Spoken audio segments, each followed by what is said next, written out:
The story begins in the aftermath of World War II. After Hitler's defeat, Germany was divided into two parts, East and West, and a large wall was built in between. After this, we see a man named Napoleon Solo meeting a girl named Gaby, who works as a mechanic in East Germany. Gaby asked, "What do you want from me?" Then Solo explained, "I am looking for your father, Udo Teller, whom Hitler forced to work during the World War." Hearing this, Gaby said, "I haven't met my father for the last 18 years. If you find him, tell me too." Then Solo told her that since the war, Udo was working in America and his life was going great there. But a short while ago, he suddenly disappeared. He was last seen in Rome. Solo also mentioned that your Uncle Rudy is involved in all this. Therefore, now he wants to reach her father with Gaby's help.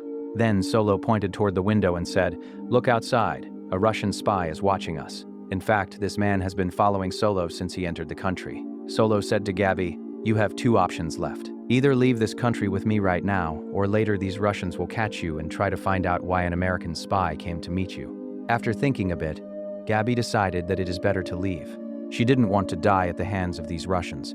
She took out a car while Solo was hiding in the back seat. A little later, when they stopped at a traffic light, a Russian spy reached them and started looking at Gaby with suspicious eyes. As soon as Solo saw that the Russian spy had only one hand on the steering wheel, he understood that the other hand must be on a gun. He told Gaby, "As soon as you hear the sound of a gunshot, drive the car immediately." Solo quickly popped up and fired 2 shots at the Russian spy. But that Russian spy was also fast. But that Russian spy was excellent. He kept chasing them. But then, taking advantage of a construction site ahead, Gaby managed to dodge him for a few seconds.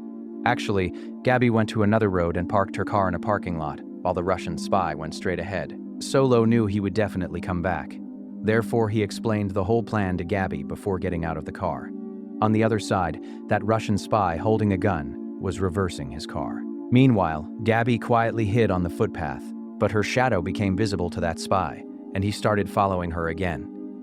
Then Solo came out from behind and fired 2 bullets at the driver, causing the car to go out of control and crash. Because of this, Solo felt for a moment that he had killed that spy. Meanwhile, Gaby immediately turned the car and took Solo with her. But that Russian spy had survived by lowering his seat. Well, due to the car crash, he now had to chase them on foot. He was trying with all his might to stop the car. Gaby even told Solo to shoot him, but Solo said, "I don't feel like it, man. I want to see what this man will do." That Russian spy literally ripped off the back part of the car, but they were in the car, so they left him behind and ran away. Then Solo told Gaby, "Drive the car into that narrow alley." Gaby even said that it looks very narrow, but Gaby kept following Solo's word, and the car got stuck in midair. Now, through the car window, they entered directly into the building's window, and once inside, they quickly ran toward the roof. On this side, that Russian spy was not going to sit quietly either. He was also continuously coming after them. At that moment, a truck came on the other side of the wall, and as soon as Solo signaled it, a rope was thrown toward him, with the help of which they reached the other side over the wall. But as soon as that Russian spy climbed onto the rope, Solo had the truck back up a little, which made the rope loose, and he got stuck in the middle of the border. After this, the story goes back a little. It turns out that the Russian spy's name is Illya, and his senior Oleg was telling him about Solo. Solo is America's most formidable spy. The Russians have tried to catch him many times, but he escapes every time. Anyway, the next morning, Solo met his senior, Sanders, in a public washroom, who was telling him about a new assignment. Then suddenly Illya came from behind and startled Solo. A fight immediately broke out between the two. But seeing this, Sanders was not surprised at all. Now Solo was almost about to become unconscious in a chokehold. Just then, Oleg came there and stopped Illya. Then a little later, these 4 met in a restaurant. Then Sanders revealed that Gaby's uncle Rudy is mixed up with some Nazis, and they suspect that they might be having Gaby's father build a nuclear weapon. The company for which he works is owned by Alexander, who is a flirtatious kind of rich man, but his wife Victoria is very clever. In reality, she is the one running the whole game. Both America and Russia do not want a nuclear weapon to fall into their hands. Therefore, agents of both countries will have to work together on this mission. They will use Gaby to enter the company through her uncle, and then find Gaby's father and get out quickly. After this, Solo and Illya were left alone there so that they could think about how to work with each other. But the two were not getting along at all. Both had brought out each other's entire history. Soon an argument broke out between them, after which Illya left from there full of anger. Then the next day, Solo took Gaby to a clothing store, and then Gaby was completely surprised to see Illya there. It turned out that Illya would pose as a Russian architect, and Gaby has to act as his fiancée. Gaby did not like this at all. Anyway, Solo explained to her that this is very important for the mission, and she will have to introduce Illya to her uncle in Rome, while Solo, pretending to be an antique dealer, will try to trap Victoria. Now Gaby had no other choice but to accept this plan. After some time, all three reached Rome for their mission. When Solo was checking into the hotel, he saw the two men were already following Gaby and Illya. As soon as they were a little away, Solo told Illya that Rudy will soon test you to see if you are a spy or not. So take a little beating, big guy, okay? Don't beat them up. Anyway, soon those two thugs, finding Gaby and Illya alone, came to rob them. Illya kept taking the beating, but as soon as his father's watch was stolen, he got angry and landed one on them too. Anyway, upon returning to the hotel, Gaby spoke to her uncle Rudy, and he had invited her to the company's 50th anniversary event. Later, inside the room, there was a very sweet bickering between Gaby and Illya. For a moment, it seemed as if they were about to kiss each other, but Gaby had drunk a bit too much, and she fell asleep in that state. On the other side, Solo was flirting with the hotel receptionist so that he could get close to her and extract some information. Anyway, later he found a mic inside his watch, and after searching a bit, he found many mics and transmitters in the room, after which he met Illya and started saying, "Why did you put all this in my room?" But Illya had also taken out all the mics and transmitters placed by him in the same way. Later, before going to the event, Illya put an engagement ring on Gaby. At the event, Gaby introduced Illya to her uncle Rudy, where Rudy began to ask how they both met.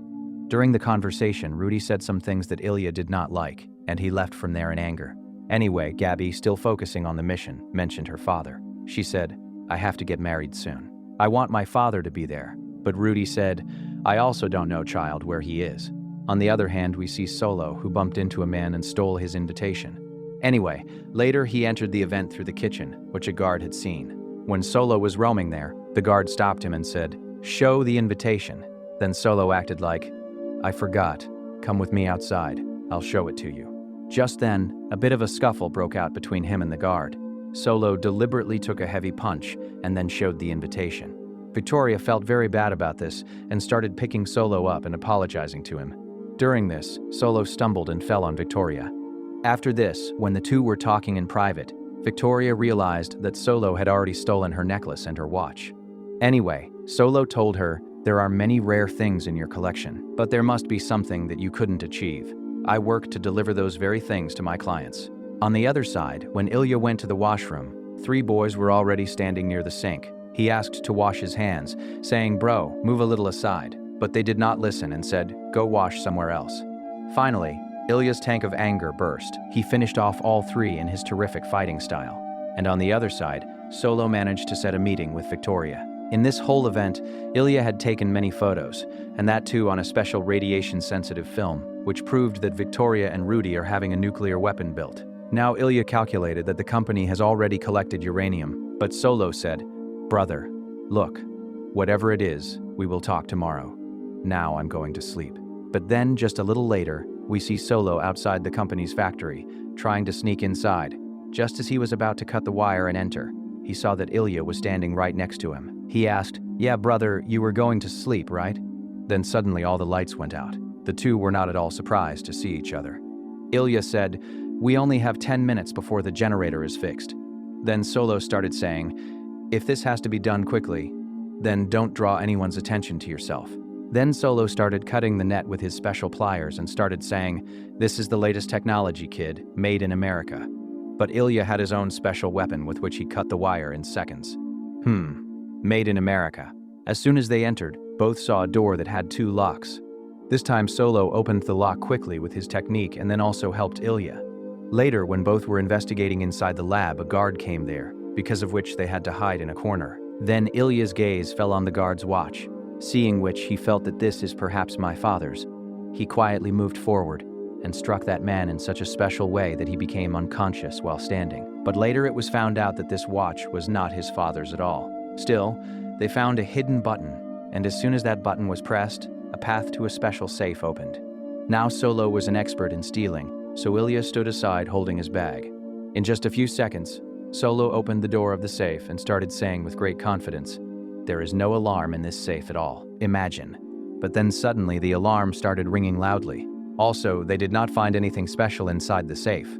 Therefore, both jumped out of the window and ran, and tried to leave from there sitting in a motorboat. But before they could get out, all the gates were closed, and some enemies armed with weapons were chasing them in their boat. Seeing that Illya would not be able to get away, Solo jumped into the water and then quietly came up and sat in a truck. Sitting there, he very comfortably ate the truck driver's sandwich while watching a game of cat and mouse. Then, due to continuous firing, Ilya's boat exploded and sank. Guards were looking for Illya. But in the meantime, Solo drove the truck straight toward the water and made it jump directly onto the guard's boat. After this, he dived into the water and saved the sinking Illya. At that same moment, Alexander reached the safe and told Victoria everything, after which Victoria's first suspicion went on Solo. Victoria called Solo's hotel, but there was no answer. Therefore, she suspected that Solo was not in his room, so she herself set out toward the hotel. On the other side, both our spies were racing a scooter toward the hotel at full speed. Here, Gaby received a call from her uncle Rudy, who wanted to apologize for his bad behavior toward her fiancé Illya, but Gaby lied that Illya is sleeping. "You talk in the morning." Now Rudy invited Gaby for lunch alone the next day, saying that he had something important to talk about. As soon as the phone was disconnected, Gaby called someone and told them that the meeting is confirmed. When Victoria reached the hotel, Solo and Illya also came to the hotel through the back way. When Victoria was taking the key to Solo's room from the hotel reception, both entered their respective rooms before that. In a short while, Victoria opened the door of Solo's room, but then she saw Solo coming out of the bathroom. Therefore, she quietly told her bodyguards to leave from here quietly and closed the door. Downstairs, Illya was worrying whether Solo is okay. Therefore, he took out one of his devices and started listening to their conversation through the transmitter installed in Solo's room, in which some such sounds were heard, after which Illya thought it better to stop this. Looks like he'll handle everything. Anyway, the next day when Gaby was about to go for lunch with Rudy, Illya hid a tracker under her dress. He saw that Gaby was a bit nervous, so he gave her courage and said that everything will be okay. Later, Rudy took Gaby to a private place, while Illya was watching and listening to everything from a distance. There, Gaby was taken to Alexander, but as soon as she met Alexander, Gaby completely turned. Betraying Solo and Illya, she told the whole plan of how they want to reach her father and their research. She also showed the tracker attached to her thigh and said, "That one who is pretending to be my fiancé, that Russian spy, he must be somewhere around here." Hidden in the forest, Illya was stunned to hear this, and at that same moment started running from there. At that same time, Rudy also left from there to make a phone call. Also, Solo had reached Victoria's office, where Victoria told him, "I'll be back in 5 minutes. Until then, make yourself a drink. What else will you do sitting around?" But a little later, Solo understood that something had been added to his drink. Therefore, he lay down on the sofa thinking that he has to become unconscious anyway. Why even get hurt by falling? Sometime later, when he regained consciousness, he realized that he was tied to a chair. Victoria told him, "I wanted to kill you slowly, but I have some work right now, therefore I am leaving you in Rudy's charge," who was an expert in killing people by torturing them like this. After Victoria left, that psycho Rudy started telling about his painful childhood. He said, "My face was also nothing special. On top of that, very short height. Beautiful, long, sturdy kids like you used to make a lot of fun of me. But gradually that pain made me such a psycho who finds pleasure in torturing people. I was with Hitler. Don't know how many prisoners I have extracted information from by torturing them." He had pasted photos of all the people he had killed by torturing in his scrapbook. He was such a strange madman. Preparing a blank page, he told Solo, "Get ready, I'll paste your photo here." Then Rudy started giving Solo electric shocks and started becoming happy seeing him suffering. Fortunately, at the exact moment, Illya reached there, tracking Solo's location. Solo thought he had taken out all the trackers, but Illya had hidden a tracker in his shoe. Now the whole game had turned, and suddenly poor Rudy's happiness disappeared. The hunter himself became the prey. Now he started begging both for his life. He told both of them everything, that a nuclear weapon has already been built, and tomorrow he will meet Victoria on their private island. Now they had tied Rudy to the machine anyway, so both started talking whether to kill him or leave him. But until then, in an attempt to free himself, Rudy accidentally activated the machine, and the poor guy's game was over by himself. On the other side, Gaby finally met her father after 18 years. Meanwhile, Illya and Solo set out toward the airport, where they were told that they have to complete the further mission by joining hands with a British naval commander named Waverley. Solo was ordered to find the scientist Udo and his research disk, and in doing all this, if he had to kill Illya, then don't hesitate. On the other side, Illya was also given exactly such orders. Now that British Commander Waverley made a revelation, he told that Gaby was working for me throughout the mission. When these people had kidnapped her father, he had recruited Gaby since then. They were just looking for an opportunity for Gaby to reach her father, and Gaby betrayed Solo and Illya also on his word so that the enemy's trust could be won as soon as possible, and Udo could be traced. They had given the whole information thoughtfully so that Illya would have time left to run away because they knew that with the help of the engagement ring he had given Gaby, he would be listening to all the conversations. Now the British Navy was about to capture the island, while Solo and Ilya's mission was to capture that nuclear weapon and also get Udo and Gaby released.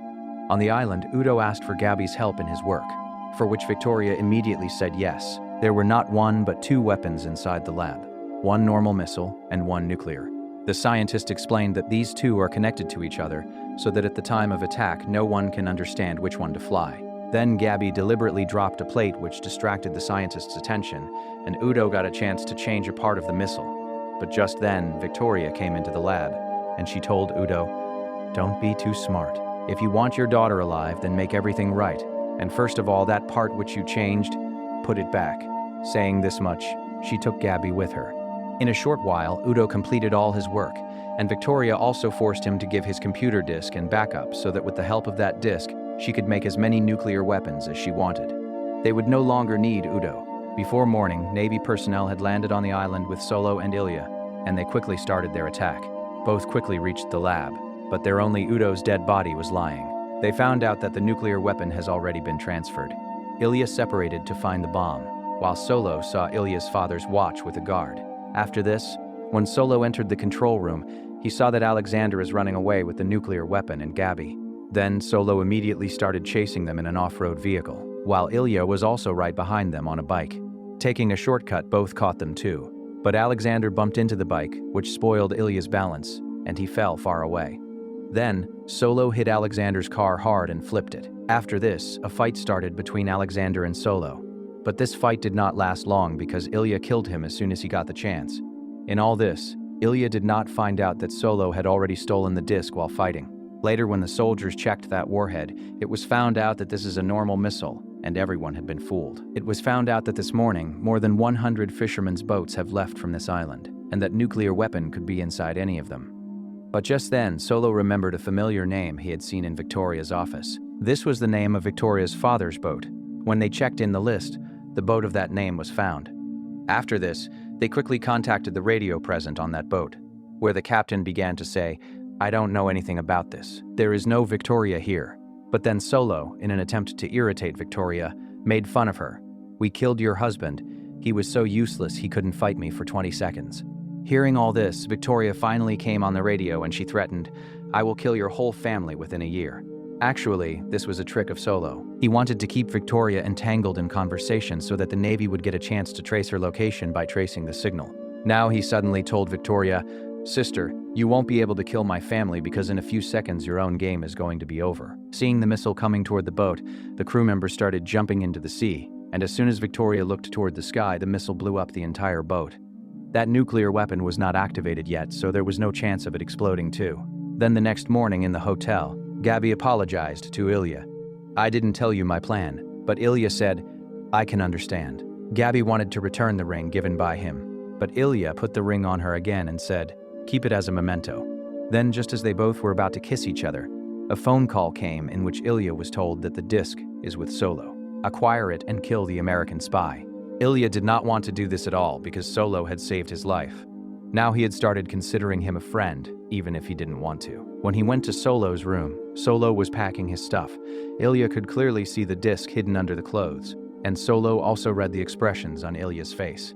Then suddenly, Solo threw a thing toward Illya, his father's watch, which was very dear to Illya. Now Illya said to him, "Do you know what my mission is?" "Yeah, I know. The same as mine." Then we see both of them talking to each other with glasses in hand. Something was burning on the table. Actually, it was that same disc. Now when the disc won't even exist, then there is no question of it falling into the wrong hands. And they won't have to kill each other either. Then Waverley came there and he told, "I need both of you for the next mission. We are making a special squad by mixing spies of different countries, whose work will be to complete extremely dangerous missions."